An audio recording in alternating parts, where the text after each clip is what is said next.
Even though my heart is overflowing with what I want to say, for some reason I just can't find the words.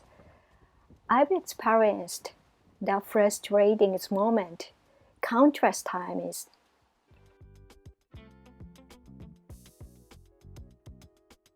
For example, one night during college, there were some things I desperately wanted to share with my best friend.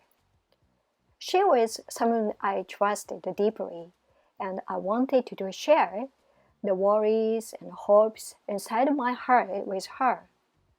But when I actually tried to put those feelings into words, it felt as if they slipped away, and I kept writing and erasing over and over again, sitting in front of the screen, clutching my pen tightly on the verge of tears. I can still vividly remember that lonely, restless feelings.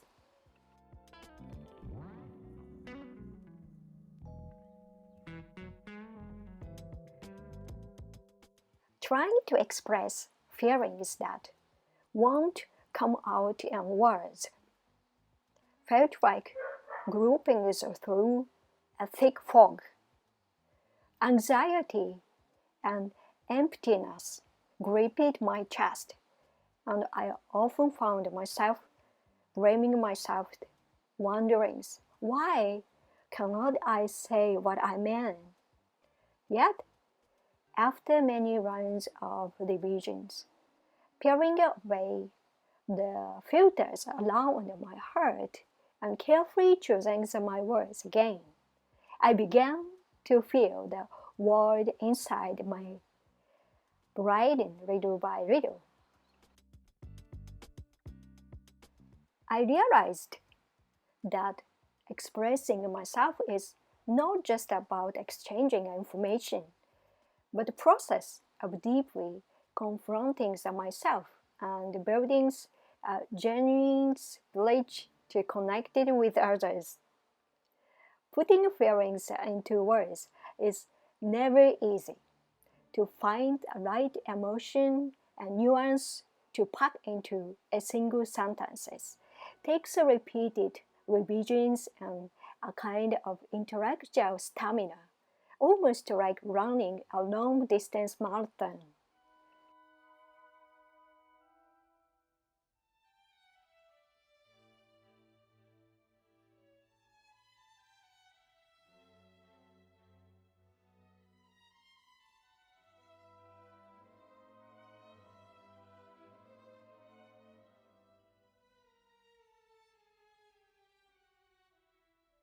I believe the key to developing the power of words lies in having the courage to reveal my true, unvarnished self. That's why I want to keep sharpening my verbal quickness, the ability to immediately catch the perfect words the moment a feeling or thought arises. This verbal quickness, the skill to instantly turn what I feel or think into precise words, has long been both my aspiration and an endless challenge.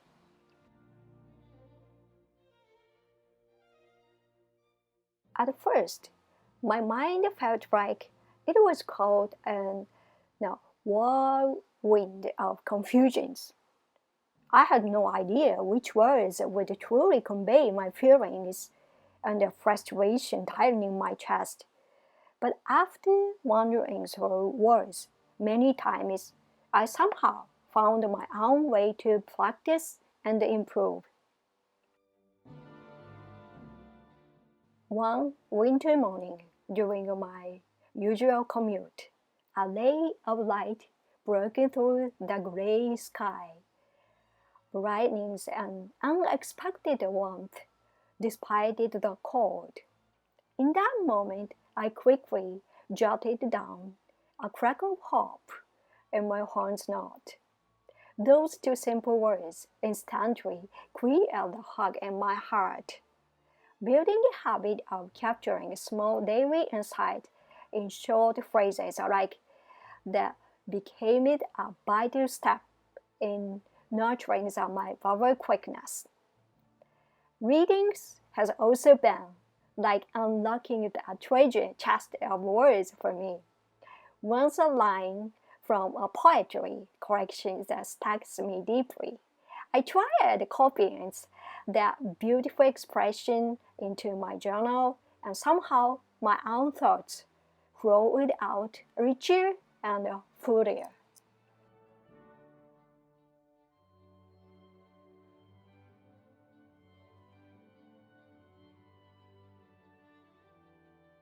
Every time I encountered a new word or phrase, it felt like adding another drawer to my mental cabinet, and I could feel my verbal quickness growing steadily. Speaking words aloud is another important part of my trainings. When I only think inside my head, I often get lost in circles, but voicing thoughts brings a natural rhythm and makes emotion clearer. I remember one day when I was feeling intense anxiety. Just talking through my feelings out loud made my heart feel lighter, and the words began to flow freely. That moment of facing my emotions through voice showed me the true power of words. Playing spontaneous word games with friends, like describing today's sky in one word, is also fun practice. One day, I chose night curtain. The moment I said it, the quiet darkness of the night sky and its enveloping stillness spread through me, and the word painted the landscapes inside my mind vividly.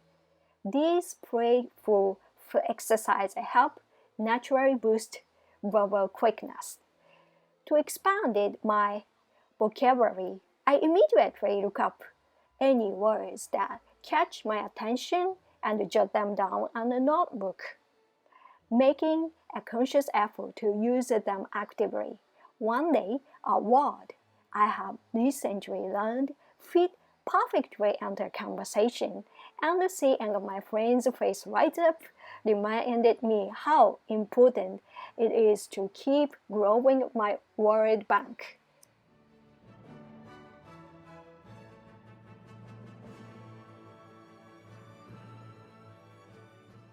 Above all, the most important skill is the ability to listen. By tuning into a friend's words, instantly grasping their subtle nuance, I've found my verbal quickness improving. Listening lays the foundation for expressing words effectively. Truth, I've come to appreciate it deeply.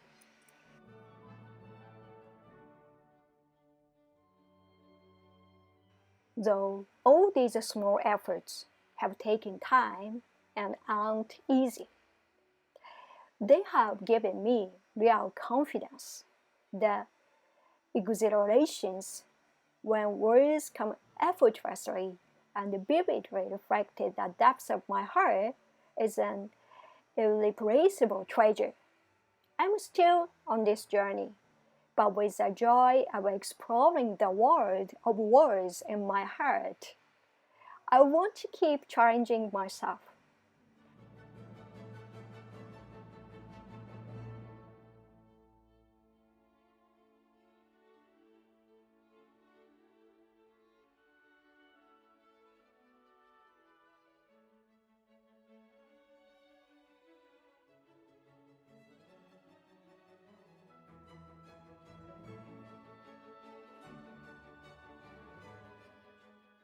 At the same time, I also feel a strong fascination with the worlds of math and physics. Back in school, struggling with complicated formulas was frustrating, but the exhilarations of finally solving them was beyond the words. I remember at math class where a formula I never understood suddenly clicked. I was like fitting the last piece of the puzzles, and the world around me became clear. There was a universal beauty and the truth that spoke directly to anyone's heart beyond the words.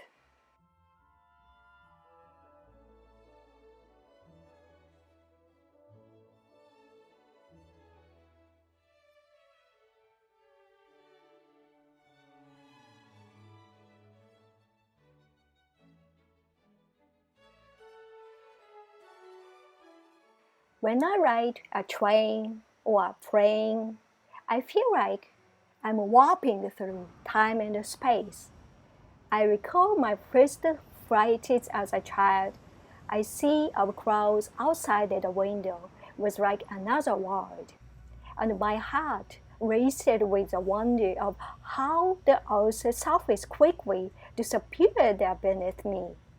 This magic, created by modern technology, told me about the vastness of the world and inspired dreams for the future.